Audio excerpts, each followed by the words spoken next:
Il pleut ce 10 octobre 2015 pour la 98e édition du Tour d'Émilie.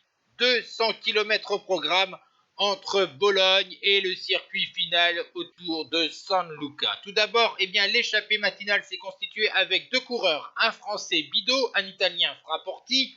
Malheureusement, après avoir eu une belle avance sur le peloton, Bido a chuté et a laissé Frapporti entamer le circuit final, puis l'italien a été repris. Ensuite, on va assister à des attaques à 40 km de l'arrivée. Madrazo de la Caroral, deuxième l'an passé, Fedi de la Sousse-Est et Antonio Nibali ont donc lancé les hostilités. Nibali a été distancé, tandis que Jan Backlands, à 25 km du terme, lui est parti en contre et revenu dans la descente sur les deux hommes de tête. Madrazo, deuxième de l'édition précédente, et Fedi de la formation Sud-Ouest. Derrière, au sein du peloton, il reste pas grand monde. La Lamprey qui roule, la Nippo aussi pour Cunego, encore l'équipe Androni pour Pelizzotti, troisième de l'édition précédente et en 2012, tandis qu'à l'avant de la course, Jan Backlands profite des plus forts pourcentages pour accélérer, mais il reste encore un tour et donc le Belge est repris à nouveau par Madrazo et par Fedi. Les trois hommes de tête vont s'entendre, tandis que derrière on va continuer à s'attaquer au lieu d'organiser correctement la poursuite. Ça permet aux hommes de tête d'avoir encore une petite avance au pied de la montée de San Luca.